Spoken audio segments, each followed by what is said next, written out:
So we wanted to discuss a little bit about dating and relationships and van life, and essentially what it was like for us when we first started dating and what it's been like having a relationship while one of us, being me, lives full-time in a Honda Element here.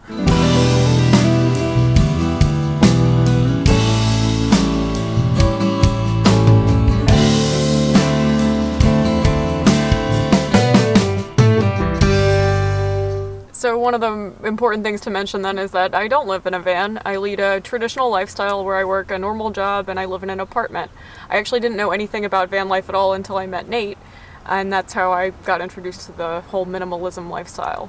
So I guess the first thing that we want to discuss is what it was like in the early stages of our relationship, the whole dating phase, how that all worked out, and I guess what your thoughts on that whole process were as somebody who didn't live in a van, really didn't know anything about van life pretty much until you met me. So Yeah, so I knew from the very beginning that Nate lived in a van when I agreed to go out with him, and I was hesitant at first, like a lot of people who maybe don't know a lot about van life.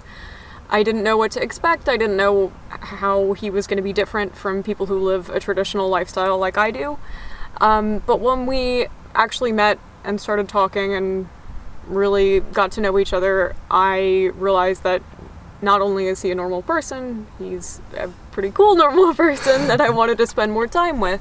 So basically, even though at first I was kind of wary of his living situation, it was something that I didn't really understand, and it made me a little, uncomfortable. As time went on and I got to know him better, that became something that was less important as a factor in the relationship and more important as a factor of who he is as a person. And as part of who he is as a person, it's a big part, it's an important part, and something that makes him more endearing, not less endearing.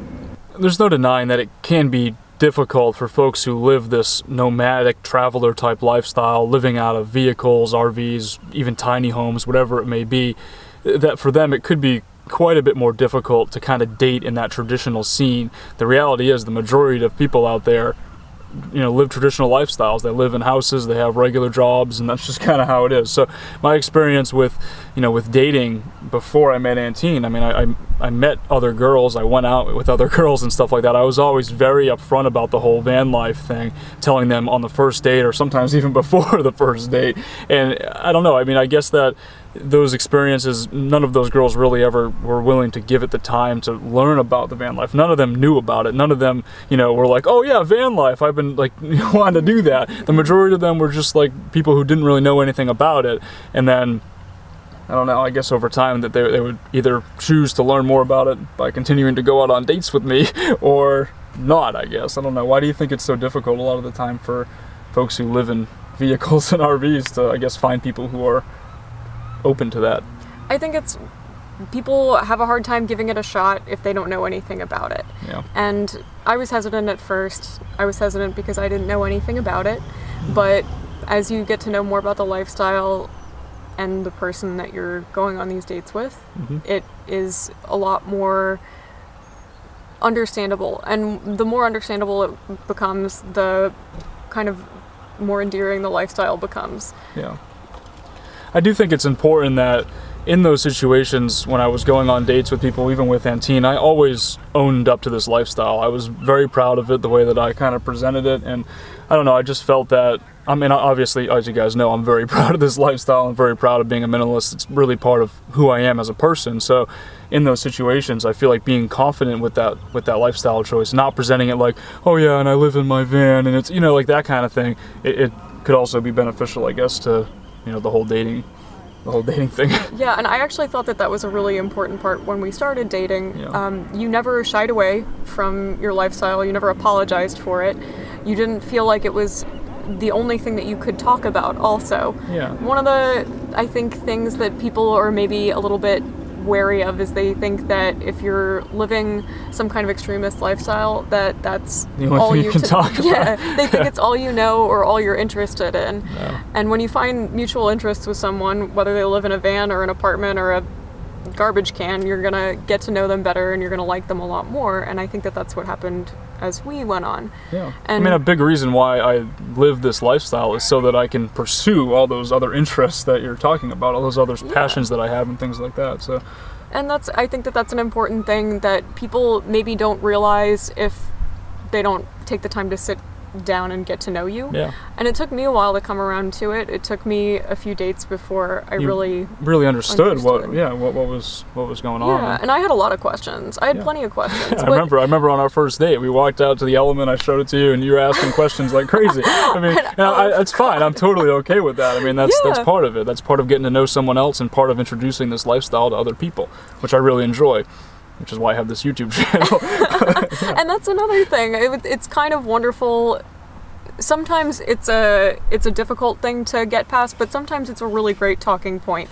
Yeah. When Nate gets to talking about the YouTube channel, video editing, and his lifestyle, these are all things that he's really passionate about, things that give him a lot of joy, and it is wonderful to actually get to talk to him about something that he's so enthusiastic about and cares so much about. So learning more about the van life movement was a really big part of our relationship for me. Mm-hmm. And learning about why he does what he does was a really big part about me getting to know him as a person and understanding why I wanted to be with him. So what do you think were some of the issues that these other girls that you knew before had with your lifestyle or with continuing to go out with you? I think one of the big issues, at least that I remember happening at least a couple of times, were that the girls were worried, I guess, about where I would stay. Like if we were, like, you know, you get to that point, you're staying over people's houses, stuff like that, and they were worried about, like, how am I going to stay in the Element with him? Like, I don't know if I can do that sort of thing. And then is he going to be, therefore, is he going to be staying at my house every single night, and that kind of thing? And they weren't very comfortable with that, and something that they were worried about. Mm. Yeah, it's valid. I mean, if you're in a relationship with someone or dating someone, you're going to want to spend nights together, and that's a hard thing to wrap your head around if you don't live in a van and maybe have never stayed the night in a van before or something like that. Right, and I think that kind of plays into our next point, which is, more for people who are living in vehicles like I was, and that's just to, I guess, be as patient as you can with these situations. On the first date, these people that you're dating are not going to all of a sudden understand magically your lifestyle. They're not going to suddenly know exactly what what it all means, and they're not going to really understand everything. But over time, as you get to know this person and as you kind of bond over your other interests, whatever those may be, then they'll become more aware of the whole lifestyle, and then eventually will, if they like you enough, open up to it, and then you can kind of start thinking about the future.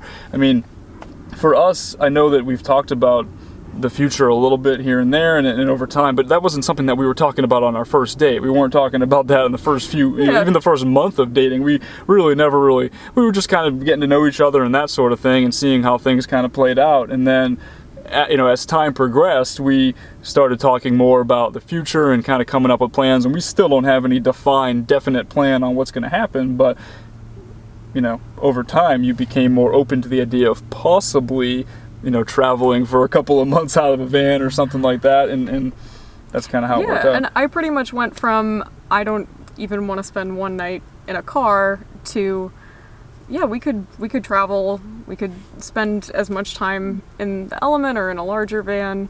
Yeah. I can see that being something in the future that we can do together, and I definitely wasn't there when we started dating. No, or even a month or 2 months into when we started dating, she wasn't there yet. It takes a long time. When Nate says be patient, that's really good advice. And also not trying to put too much of your future forward on the first date is also good. I mean, general good rule of thumb is don't think too much about the future of the relationship on the first date. Right, just in general for anybody. But, I mean, even so, I think for RV folks and for folks that are living this kind of unique lifestyle, they're automatically thinking about that off the bat more than anyone else because they're living such a unique and such a different lifestyle. And they want people to conform to that lifestyle. They want people to kind of understand it off the bat, and that's just not how it is because the majority of people live traditional lifestyles. They don't really understand this. And the people that are living traditional lifestyles are having the exact same thoughts. They're thinking, what is my future going to look like with someone who lives in a van? Am I going to be able to reconcile my apartment life and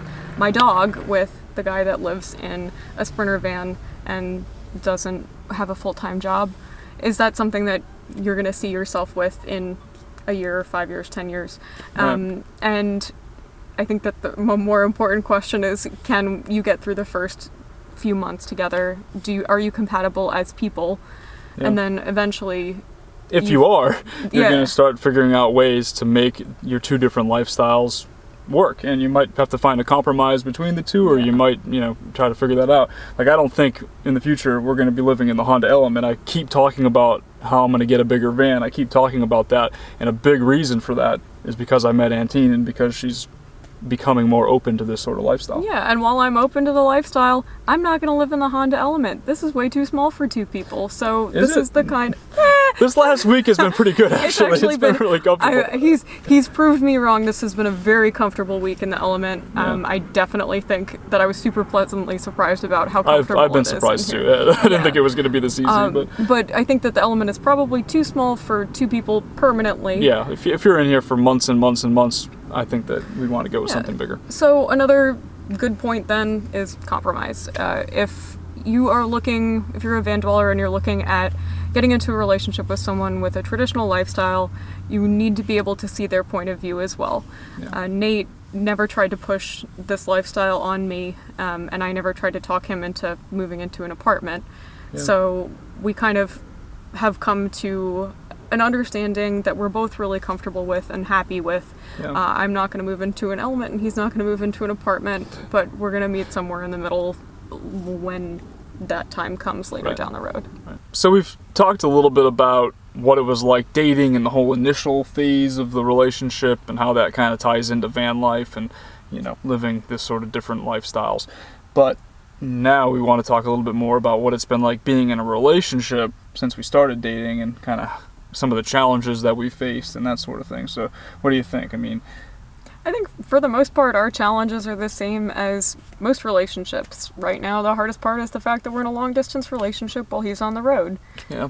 We kind of remedy that by talking on the phone as much as we can, me coming out here to visit him Right. the way that you would if you were in a normal long distance relationship. Right. And she does live a traditional lifestyle in the sense that she works a typical 9 to 5 in New Orleans, and my schedule is obviously quite a bit different than that with the YouTube thing. I'm usually making video during the day, and then I spend all night editing videos, so sometimes we just don't get a chance to talk, and it's not great, but you figure out ways to deal with it, you figure out ways to overcome it, and try to just communicate as much as you can. And I can't wait until I can get back to New Orleans in the fall and spend some time there and be able to spend time with her when I'm there.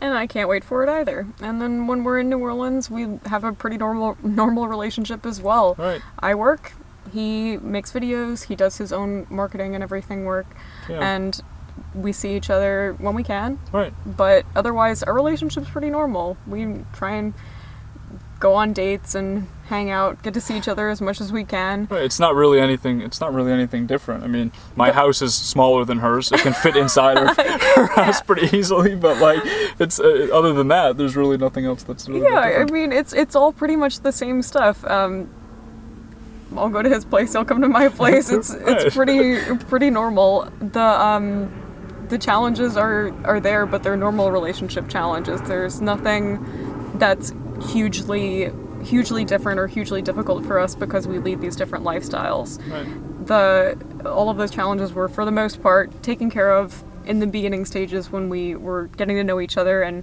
kind of becoming more comfortable with the fact that we have different lifestyles, and particularly with the fact that I live in a Honda Element full time.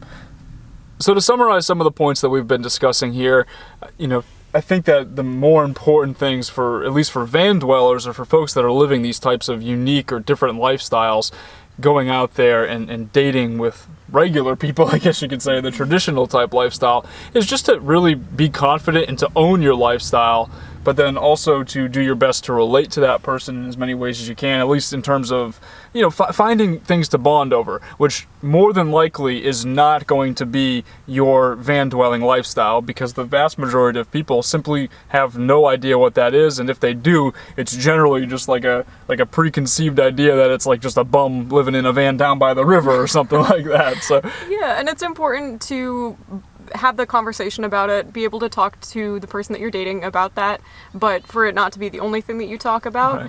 Right. Don't expect them to be on board with it right away. Right. It takes time. That's exactly it. I mean, it's patience, having patience in this sort of thing. If I had gone into the first date with Antine and been gung-ho about only van life and pushed it on her and said, no, you have to live in a van with me and this sort of, obviously that was never going to work out. But over time, because I wasn't really crazy about it and talking about it all the time, and she wasn't really, we just were kind of seeing how things worked out. We were patient with it, and then we got to the point where we are now, where we're considering traveling like this in the future, and that sort of thing has kind of become more of a reality. But really, I think the bottom line is just not caring what other people think, and that applies to both parties here. That applies to you as someone who lives in a van or lives a crazy, unique digital nomad lifestyle, traveling, whatever it is.